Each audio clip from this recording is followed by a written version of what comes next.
Bonjour à tous, bien chers amis, et bienvenue dans cette nouvelle vidéo où nous allons ensemble examiner l'article 5 du premier chapitre de la Confession de foi de notre Église, euh, plus connue sous le nom de la Confession de foi de Westminster.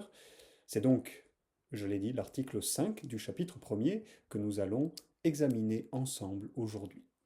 Cet article nous dit la chose suivante, je lis: nous pouvons être amenés et induits par le témoignage de l'Église à accorder à l'Écriture sainte une haute estime révérencieuse. De plus, le caractère céleste du contenu, le pouvoir de la doctrine, la majesté du style, la cohérence de toutes les parties, la visée de l'ensemble qui est de donner à Dieu toute gloire, la pleine révélation qu'elle donne de l'unique chemin du salut de l'homme, les nombreuses autres excellences incomparables, et sa perfection pleine et entière, sont des arguments par lesquels elle se manifeste comme étant la parole de Dieu. Néanmoins, notre pleine persuasion et assurance quant à sa vérité infaillible et à son autorité divine proviennent de l'œuvre intérieure de l'Esprit Saint qui porte témoignage par et avec la parole dans nos cœurs. Alors, l'article précédent établissait la divine autorité de l'Écriture. La question que pose la confession de foi maintenant, et qui sous-tend cet article, c'est la question suivante. Est-il possible d'objectivement démontrer, prouver la divinité de l'Écriture? Peut-on démontrer, peut-on prouver que l'Écriture sainte, la Bible, est véritablement divine? Eh bien, avec la confession de foi, nous répondons à cette question: oui, oui. Nous pouvons démontrer que l'Écriture, et ce tout à fait objectivement, est divine, d'autorité divine. Alors, j'ai structuré euh, ma méditation en trois parties euh, pour ce qui nous concerne maintenant. La première partie consistera en quelques remarques préalables, trois exactement. Je vais vous faire trois remarques préalables euh, quant aux arguments, aux preuves qui sont avancées dans cette section et cet article de la confession de foi. Ensuite, nous verrons, euh, nous survolerons les preuves avancées par la confession de foi, les preuves dites rationnelles de la divine autorité de l'Écriture. Et nous terminerons, en troisième lieu, après avoir survolé ces différentes preuves, par la preuve ultime mentionnée par la Sainte Écriture. Si bien que j'ai nommé cette méditation preuves et preuves. Preuves au pluriel, épreuve au singulier. L'épreuve rationnelle de l'Écriture, de sa divine autorité, et la preuve suprême de sa divine autorité. Alors, commençons par quelques remarques préalables à propos de cette section de la confession de foi. Première remarque préalable, l'Écriture, je vous en ai déjà parlé, notamment lors de notre méditation sur la section précédente, l'Écriture est un principe. Elle est le principe de la connaissance théologique. Et je vous rappelais, je vous disais à cet effet, qu'un principe est par nature indémontrable par autre chose que par lui-même. Aucune autre vérité ne vient prouver ou démontrer un principe. Le principe se prouve lui-même. Il se prouve par sa propre lumière, grâce à sa propre lumière. Ainsi, les arguments qui sont avancés, c'est ma première remarque préalable, vous noterez que ce sont tous des arguments tirés de l'écriture.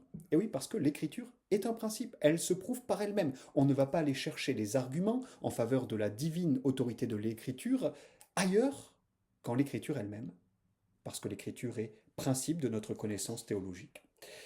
Ces arguments qui sont mentionnés dans la confession de foi sont, pour ainsi dire, des rayons de la lumière divine de l'écriture. Ce sont des marques ou des conséquences de sa divine inspiration. Voilà pour ma première remarque. La deuxième remarque que je fais, c'est que sans l'illumination de l'esprit, les preuves que l'on va examiner ensemble dans un instant, dites rationnelles de la divinité de l'écriture, sont souvent insuffisantes pour convaincre les ennemis de l'écriture. Et ce, pas à cause d'un manque de force dans ces preuves. Ces preuves établissent objectivement la divinité de l'écriture. Alors, elles sont souvent inefficaces et insuffisantes, pas à cause d'un manque de force en elles-mêmes, mais à cause de la corruption du péché et à cause de l'aveuglement du cœur de l'homme. 1 Corinthiens, chapitre 2, verset 14, l'apôtre nous rappelle euh, euh, que l'homme animal ne comprend point les choses de l'Esprit de Dieu, car elles lui semblent folie, et il ne les peut connaître parce que c'est spirituellement qu'on en juge. Voyez, l'homme privé de l'Esprit de Dieu ne reçoit pas les choses qui viennent de l'Esprit de Dieu. Et les réformés qui ont élaboré à propos de ces différents arguments, de ces différentes preuves en faveur de la divine autorité de l'Écriture, avaient bien conscience de cela. Ils avaient bien conscience que ces preuves étaient la plupart du temps insuffisantes pour convaincre le récalcitrant, voilà, dû à sa cécité spirituelle. C'était ma deuxième remarque préalable. Il faut donc bien considérer que lorsque nous avons et lorsque nous aurons considéré l'éventail de preuves présentées par la confession de foi, eh bien, si nous désirons les utiliser à des fins apologétiques, il faut avoir conscience de leurs limites. Ne pensez pas qu'avec ces quelques preuves, vous allez convaincre tous les hommes, y compris les plus récalcitrants. Ce n'est pas le cas. La troisième remarque préalable, avant d'entrer dans le vif du sujet, c'est que, c'est la suivante, quand bien même un homme serait convaincu par ses preuves rationnelles, sa foi en l'écriture serait seulement une foi humaine. Et ça, c'est quelque chose d'important, que les réformés ont là encore pris le soin de bien souligner. Si quelqu'un parvenait à être convaincu par ses évidences, par ses preuves, par ses arguments rationnels, sa foi serait une foi humaine et donc non salvifique. Ces évidences n'engendrent pas la foi. Et donc là, nous voyons une seconde limite à ces évidences. La première limite est due à la cécité spirituelle de l'homme, et la deuxième limite de ces preuves et de ces évidences, c'est qu'elles ne serviront pas à engendrer, quand bien même un homme serait convaincu, elles ne serviront pas à engendrer la foi. Et c'est précisément à cause de ces limites que les réformés ont surtout mis l'accent dans leur doctrine, mais aussi dans leur piété, sur la preuve par excellence de la divine autorité de l'Écriture. Et cette preuve, on l'examinera tout à l'heure, c'est évidemment le témoignage intérieur de l'Esprit de Dieu par et avec la parole. Il y a les preuves rationnelles, elles ont leur utilité, elles ont aussi leurs grandes limites, mais il y a la preuve, le témoignage intérieur de l'Esprit par et avec la parole. Alors commençons notre deuxième partie maintenant de cette méditation, après ces quelques considérations préalables, en examinant les preuves qui sont mentionnées par cette section de la confession de foi. Alors, vous devez savoir qu'en général, les preuves rationnelles pour la divinité de l'écriture tombent dans deux catégories. Les docteurs réformés, en général, les placent dans deux catégories. On parlera premièrement des arguments internes ou intrinsèques. C'est une autre manière de les désigner. Les arguments internes ou intrinsèques, c'est-à-dire ces arguments, ces évidences qui appartiennent au texte de l'écriture lui-même. Ce sont donc des preuves intrinsèques à l'écriture, appartenant au texte lui-même. Ça, c'est la première catégorie, et ce sont les arguments les plus forts. La deuxième catégorie, c'est la catégorie des arguments dits externes ou extrinsèques, et il s'agit de ces arguments qui sont tirés soit des œuvres divines réalisées par l'écriture, à travers l'écriture, ou alors ces arguments tirés des œuvres de la providence en lien avec l'écriture. Et là, les docteurs prennent soin de nous préciser que ces arguments, les arguments externes, sont bien sûr moins forts que les arguments internes. Donc, nous allons trouver dans ces arguments mentionnés par la confession de foi, eh bien, tantôt des arguments internes, dans leur grande majorité, et quelques arguments externes. Passons maintenant à l'examen, ou plutôt dira-t-on au survol, relativement bref, des arguments, qu'ils soient internes ou externes, mentionnés par la confession de foi, suivant bien sûr l'enseignement de l'Écriture sainte. Commençons par les arguments internes, parce que ce sont les plus forts, et qu'en plus ce sont les plus nombreux dans la confession. Alors premièrement, il nous est parlé du caractère céleste de la matière, littéralement. Le caractère céleste du contenu. Le contenu de l'écriture est céleste. La doctrine de l'écriture est une doctrine mystérieuse, sublime, elle est glorieuse, elle est céleste dans son origine, dans sa dignité et dans son enseignement. Elle révèle des choses qui sont tout à fait inaccessibles à la raison, les mystères mêmes du salut. Le deuxième argument interne mentionné, c'est la majesté du style. Alors ici, la majesté du style fait référence à la beauté et à la simplicité du langage de l'écriture, à sa clarté également, à son absence de rhétorique humaine, à son absence de tactique, de persuasion humaine. C'est un texte qui est adapté au plus simple et qui contient pourtant également des sections majestueuses et enlevées. Voilà tout ce qui rentre en considération lorsque l'on parle de la majesté du style de l'écriture. Le troisième argument interne de la confession, c'est la cohérence de toutes les parties. Et ça, c'est un argument évidemment très intéressant, souvent utilisé en apologétique, souvent utilisé pour tâcher de démontrer la divine autorité de l'écriture. C'est certainement un de ces arguments qui nous vient en premier. Et oui, pensez-y, malgré un nombre d'auteurs considérables, d'auteurs humains bien sûr, secrétaires humains, et malgré un nombre d'années là aussi tout à fait considérable qui ont présidé à la rédaction et la composition de l'écriture, nous ne trouvons dans l'écriture aucun désaccord, mais nous y trouvons une harmonie parfaite entre toutes les parties. Voyez comment le Nouveau Testament accomplit à merveille l'Ancien. Et nous voyons bien par cette cohérence interne, cette harmonie merveilleuse que l'Esprit en est l'auteur. Le quatrième argument interne mentionné par la confession, c'est la visée de l'ensemble, qui est de donner à Dieu toute la gloire. La gloire de Dieu comme visée de l'ensemble de l'écriture, comme la portée de l'ensemble de l'écriture.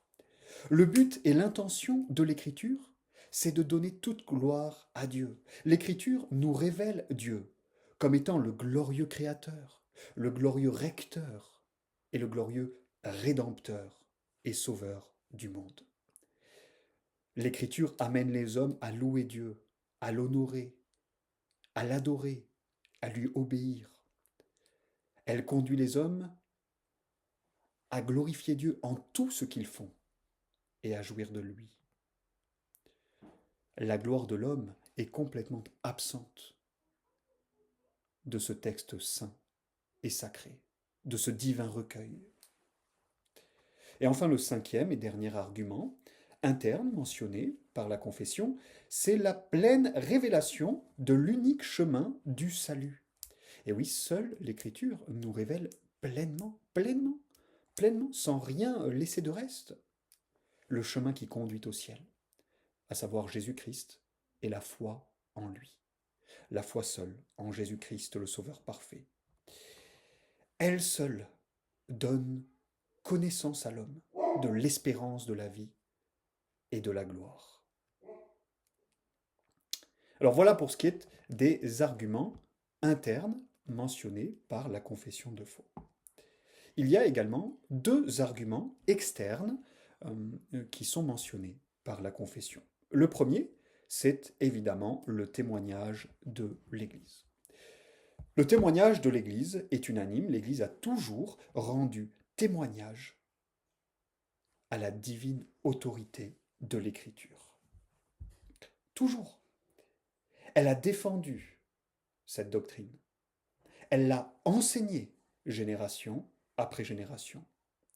Elle a conquis les nations par l'Écriture. Elle a scellé sa vérité et sa divine autorité par le sang de ses martyrs. Et l'Écriture sainte nous rappelle comment l'Église est la colonne et la base de la vérité, la colonne et l'appui de la vérité. Son témoignage, pour sûr, est important. Le deuxième argument externe ou extrinsèque mentionné par la confession, c'est l'efficacité de la doctrine. Alors c'est un argument qui est parfois, par certains docteurs, classé dans les arguments internes. Et on comprend aisément pourquoi, parce que c'est l'efficacité de la doctrine qui se trouve dans l'Écriture. Mais en même temps, cette efficacité se manifeste et œuvre à l'extérieur de l'Écriture, c'est-à-dire dans l'âme des croyants. Alors je l'ai placé à ce titre dans les arguments externes, mais ne soyez pas surpris si dans un livre de systématique réformé, si dans les anciennes scolastiques vous trouvez quelques docteurs qui placent cet argument dans les arguments internes.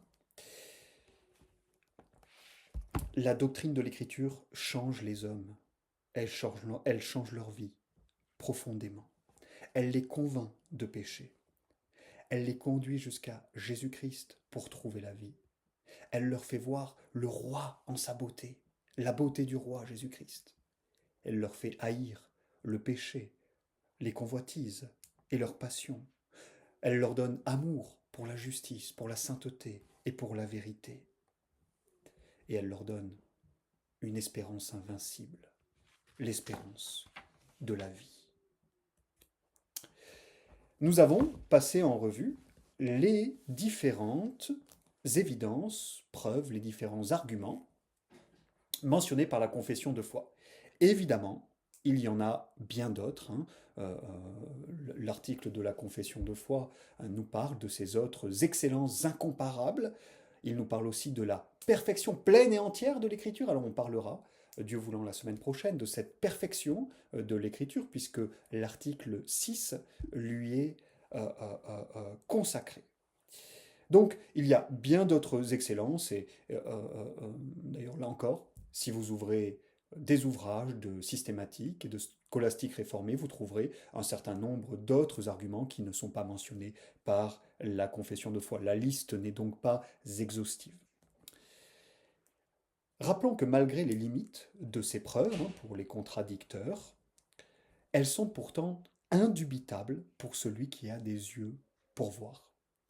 Elles manifestent, sans nul doute, la divine autorité de l'Écriture sainte. Nous en terminons avec la deuxième partie de cette méditation et passons à la troisième et dernière partie. Nous avons vu premièrement quelques remarques préalables qui sont importantes. Deuxièmement, nous avons vu l'épreuve dite rationnelle de la divine autorité de l'Écriture. Et nous voyons maintenant la preuve par excellence de la divine autorité de l'Écriture. La preuve qui seule nous donne une pleine persuasion et assurance, nous dit la confession de foi. c'est-à-dire une foi divine. Une foi divine. La preuve qui nous donne la pleine persuasion et assurance, la foi divine dans l'infaillible vérité et la divine autorité de l'Écriture, c'est bien sûr le témoignage intérieur de l'Esprit, par et avec la parole. L'Écriture sainte nous parle de cette œuvre glorieuse de l'Esprit. 1 Jean, chapitre 2, versets 20 et 27. Pour vous, vous avez reçu l'onction de la part du Saint et vous connaissez toutes choses. Et au verset 27, mais l'onction que vous avez reçue de lui demeure en vous, et vous n'avez pas besoin qu'on vous enseigne. Mais comme cette même onction vous enseigne toutes choses, et qu'elle est véritable, et qu'elle n'est point un mensonge, demeurez en lui, selon qu'elle vous a renseigné. L'onction, ici il s'agit bien sûr de l'œuvre intérieure de l'Esprit qui enseigne toutes choses, y compris la divine autorité de l'Écriture, qui est un article de foi très important. Dans la première aux Corinthiens, si nous y revenons, toujours au chapitre 2, et les versets 10 à 12, l'apôtre nous dit, à propos de ces choses que l'œil n'avait point vues et l'oreille n'avait point entendues, qui n'étaient point montées au cœur de l'homme, mais que Dieu avait préparées pour ceux qui l'aiment, l'apôtre nous dit, mais Dieu nous les a révélées par son esprit, car l'esprit sonde toutes choses, même les profondeurs de Dieu. Car qui est-ce qui connaît ce qui est en l'homme, si ce n'est l'esprit de l'homme qui est en lui? De même aussi personne ne connaît ce qui est en Dieu, si ce n'est l'esprit de Dieu.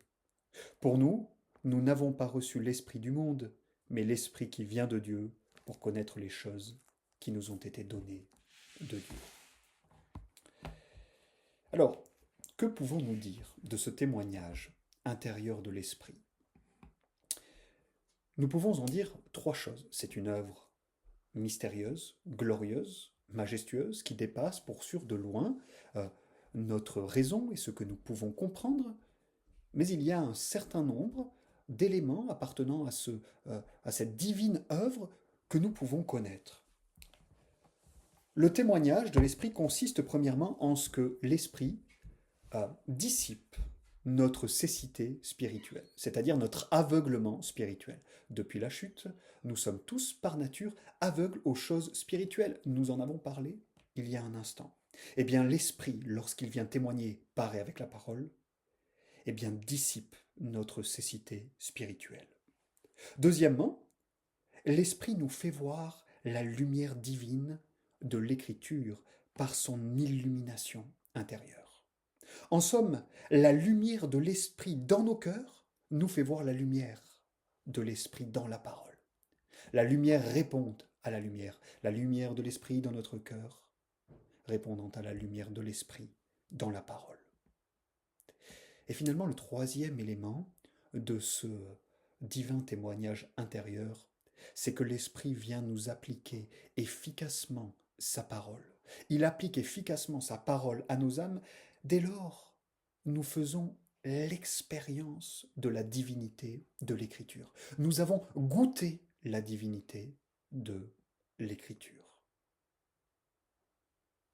Ces trois éléments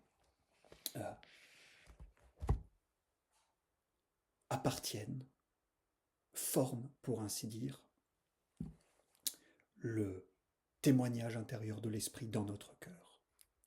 Alors notez une chose. En réalité, notez deux choses. Premièrement, ce témoignage ne s'effectue que par et avec la parole. Il ne s'agit pas d'une expérience détachée de la parole. Il s'agit bel et bien d'une expérience, mais qui s'effectue par et avec la parole. Pas une expérience mystique que l'on détache, que l'on décorrèle, que l'on dissocie complètement de la parole. Loin de là, l'esprit œuvre par et avec la parole. Et notez, en deuxième lieu, que cet argument, c'est l'argument définitif. Et qu'il vaut mieux, il vaut plus que toutes les preuves mentionnées auparavant. Pour ainsi dire, le témoignage intérieur de l'esprit, c'est la reine des preuves. Comme on dit dans les affaires criminelles, l'ADN est la reine des preuves. Lorsque l'ADN a parlé, eh bien, l'affaire est pour ainsi dire terminée, close. Il en va de même avec le témoignage intérieur de l'esprit. C'est la reine des preuves. C'est une preuve qui se suffit à elle-même. Elle ne laisse aucun doute. Elle est parfaitement convaincante et satisfaisante pour l'âme. Et c'est la raison pour laquelle vous trouvez, et il y en a beaucoup dans nos églises, des personnes qui sont infailliblement convaincues de la divinité de l'Écriture, sans pour autant pouvoir rationnellement défendre cette divine autorité, sans être capable d'articuler, si on le leur demandait, une défense rationnelle de la divine autorité de l'Écriture. Mais parce qu'ils ont accès à une preuve supérieure, à un argument plus élevé, plus convaincant, qui se suffit parfaitement à lui-même, le témoignage intérieur de l'esprit par et avec la parole. Alors vous voyez, cette preuve est traitée en dernier dans notre confession de foi, mais c'est la première en importance. Voilà, c'est la première en importance. Alors voilà, je crois ce qu'on pouvait dire pour cette section de notre confession de foi, cet article 5, que personnellement j'aime beaucoup. L'épreuve et la preuve de la divine autorité de l'Écriture. Que le Seigneur vous accorde sa bénédiction et, s'il le permet, nous nous retrouvons la semaine prochaine pour discuter ensemble de l'article 6.